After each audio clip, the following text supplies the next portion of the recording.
இப்போ இந்த வீடியோவில் நம்ம இதுக்கு வந்து ஸ்கர்ட்டுக்கு வந்து மேலே பட்டி வைக்கோங்க இல்லையா, அது வைக்கிறது எப்படின்றத சொல்லித்தரேன் பாருங்கள். இந்த மாதிரி கிளாத் எடுத்துக்கோங்க. கிளாத் எடுத்து ஒரு 3 சென்டிமீட்டர் அளவுக்கு கட் பண்ணி எடுத்துக்கணும். நீங்கள் அது வந்து அகலம், அதனுடைய உயரம் வந்து நம்ம அளவு எவ்வளோ இருக்கோ அதுக்கு தகுந்த மாதிரி வெட்டி எடுத்துக்கணும்.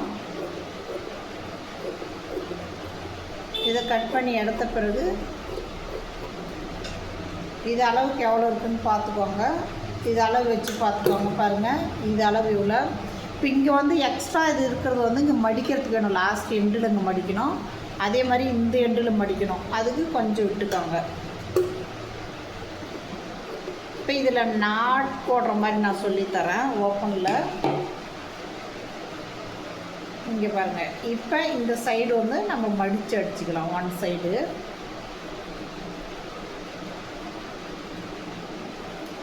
ஒன் சைடு மடித்து அடிச்சிடலாம்.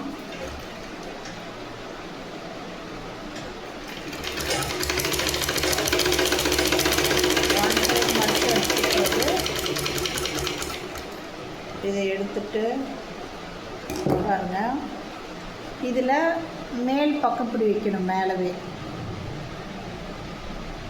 இப்படி வச்சுட்டு முதல்ல வந்து இப்படி வச்சுக்கோங்க. மேலவே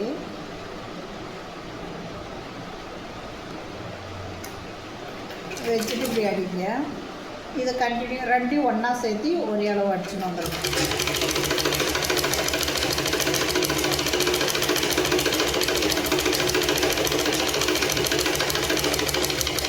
இங்கே அது நம்ம மடிச்சு அடிக்கல இல்லையா, அதை மடித்து அடிச்சுக்கலாம். அதை மடித்து விட்டு அப்படி கண்டினியூ பண்ணிக்கோங்க. இல்லைனா நம்ம மடித்து அடிச்சுட்டு கூட அளவு பார்த்து அதை மடித்து அடிச்சுட்டு கூட நம்ம கண்டினியூ பண்ணலாம். ஒன்றும் பிரச்சனை இல்லை. இப்படி அடிச்சிட்ட பிறகு இதை வந்து பாருங்கள், இங்கே மடிச்சுட்டோம் இல்லையா, இதை அடிச்சுக்கோங்க. ஏன்னா நம்ம நாட் போடும் போது இது பிரிஞ்சு வரும், அதனால் இது ஃபினிஷிங் இருக்கணும். அதுக்காக இதை அடிச்சிருங்க.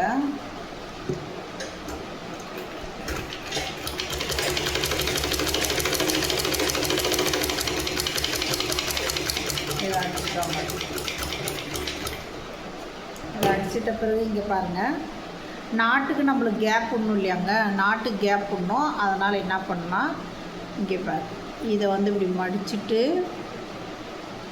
இதை இப்படி வைக்கணும். இந்த கேப் நம்மளுக்கு வேணும் நாட் போட. பாருங்கள், இதை வச்சு இதை அப்படியே அடிச்சுக்குவாங்க. இதை அப்படியே அடிச்சுக்கணும். இது வந்து ரோல் ஆகாத அடிக்கணும், டைட்டாக வரணும். ரோல் ஆனால் வந்து நம்மளுக்கு அது அந்த இது வந்து கிளியர் வராது ஃபினிஷிங்கு. அப்போ வந்து இதாக இருக்கும் நம்மளுக்கு பார்க்குறப்ப.